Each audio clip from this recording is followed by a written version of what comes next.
De notre côté, nous allons aller à la rencontre d'un homme qui a l'habitude de nous faire rire, parfois aussi de nous faire grincer des dents parce qu'il sait nous dire des vérités. C'est Richard Ruben. Il a un tout nouveau spectacle, c'est son 8e solo et il nous dit qu'il a peur de rien finalement. D'ailleurs, je vous propose de commencer par un extrait du spectacle.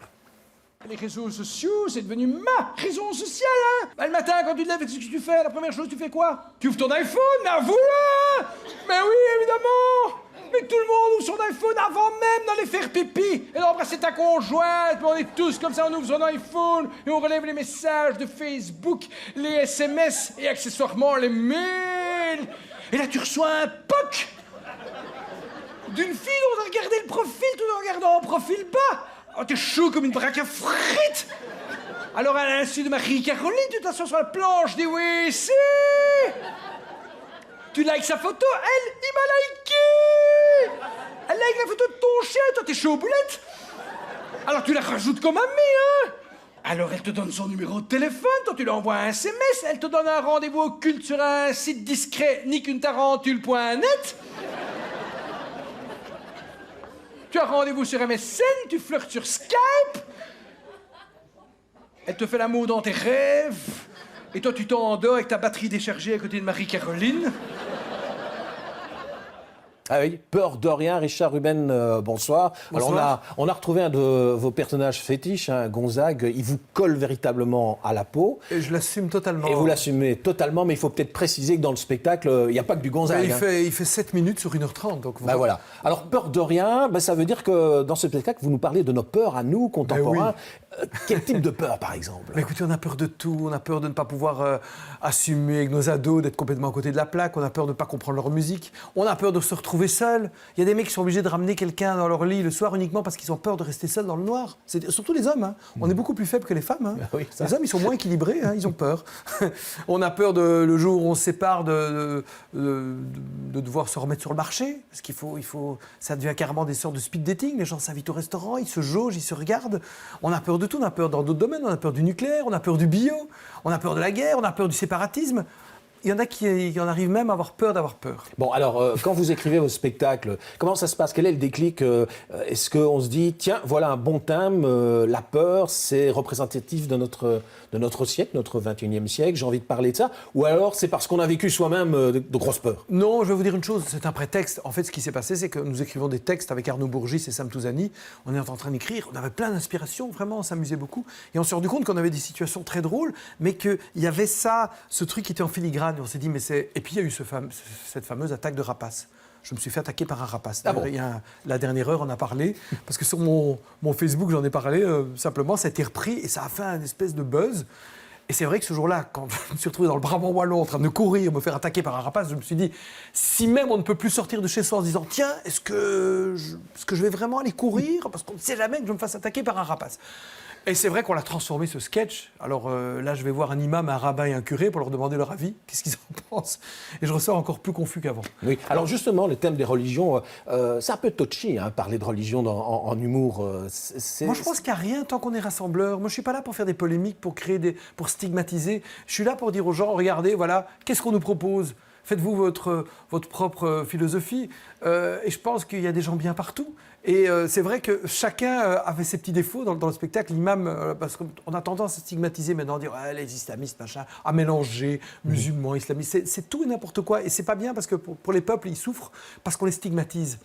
Et il y a eu de tout temps la guerre des religions chez les catholiques, les croisades, les juifs. Donc je me suis dit, on va me prendre un imam, un rabbin et un curé. Et là, on se rend compte qu'il y en a vraiment pour tout le monde. Et finalement, c'est très sain. Tout le monde rit, ou de l'autre, ou de soi-même.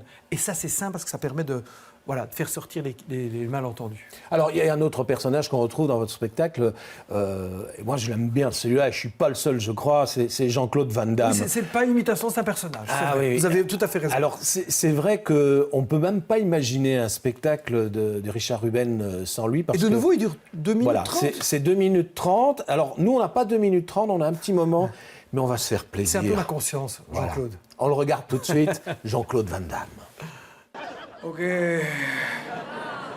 Rich, la Belgique va exploser. Et toi, on te demande de choisir. Mais c'est impossible. Car si tu scindes la mer du Nord en deux au niveau de Stande, Tu crées une symétrie axiale équidistante entre deux néants. Knock-out le zout d'un côté et la panne de l'autre. Et entre les deux, tu brises l'âme de la Belgique. Ok. Que tu viennes de Paris, Jerusalem, London ou Mountains of My Dog. Mountains of My Dog. Mon sur ma chienne.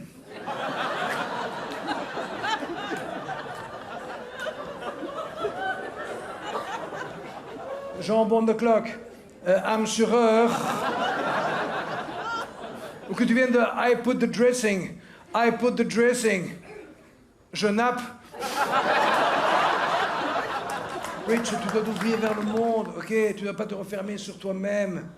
Tu dois être aware.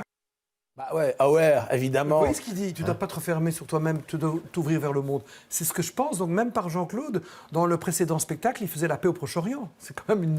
Ouais, c'est pas mal. Et donc, je veux dire, moi je me sers de Jean-Claude parce que les gens toujours se sont foutus de lui, etc. Mais c'est un type, quand vous écoutez ce qu'il dit, il y a beaucoup de bon sens.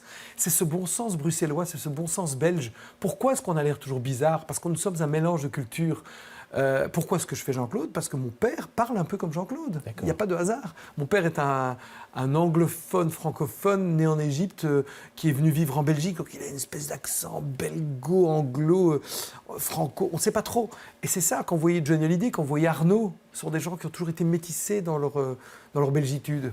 C'est ça qui est magnifique chez nous, c'est qu'on est un pays qui n'existe pas avec des accents qui n'existent nulle part ailleurs. Alors, un spectacle, le Cirque Royal, dans quelques jours, hein, finalement. Oui, absolument. Et bizarrement, vous avez d'abord été faire ce spectacle au Magic Land, petite salle, et puis là, grosse salle. Pourquoi J'étais partout, j'étais dans des petits cafés-théâtres, je joue à Lille le lendemain, ceux qui veulent venir me voir à Lille le 16. C'est pas un peu déstabilisant de passer d'une petite salle à une énorme salle? Est-ce qu'on le travaille autrement? Est-ce qu'on le joue autrement? C'est typiquement belge déjà. Ça nous permet à nous, les Belges, de ne pas avoir la grosse tête. C'est qu'on passe du Cirque Royal. Le lendemain, je fais une salle de 150 places à Lille, le Spotlight, vous voyez, autre chose. Non, c'est pas exactement le même travail. Et puis, je vais vous dire une chose, le Cirque Royal, c'est mon 10e. Et j'ai vraiment l'impression de redémarrer dans le sens que j'ai jamais cessé de jouer partout. Mais il y a cette espèce d'attente. Le Cirque Royal, c'est une salle, si vous ne la connaissez pas, il faut la gérer. C'est une salle où il faut s'ouvrir vers le public. C'est pas le même travail. C'est le même texte, pratiquement la virgule, mais il faut jouer pour tout le monde. Sinon, vous perdez les gens. Il n'y a personne à votre niveau. Il y a des gens en dessous, des gens à côté. C'est magnifique. C'est une arène. Vous êtes comme le lion qui rentre dans l'arène. Ouais. Il y a eu pire quand même, Forêt Nationale. Vous êtes un des seuls comiques belges à avoir fait, à ma connaissance, Forêt Nationale. C'est monstrueux, Forêt Nationale. À l'époque, j'étais plutôt showman que comédien. Et c'était fait sans aucune prétention. Et c'était, je vous assure, on a passé un moment magnifique avec le public. On a su la sonoriser. Il y avait une ambiance de théâtre. Moi, tout ce que j'ai fait dans ma vie, j'ai toujours fait ça, pas avec un arrière-pensée, genre je veux leur montrer. C'est parce qu'on crée le buzz, on crée le truc. Et puis, voilà, les gens ont envie aussi de se projeter. Aujourd'hui, c'est très bizarre. Je suis le dernier humoriste masculin francophone. Il y a Zidane Hoc, Virginie Hoc, il y a les Taloches, ils sont deux. Mais moi, comme solo, je suis le dernier à faire le cirque. C'est un peu comme si les Belges ne voulaient plus aller voir un Belge au cirque.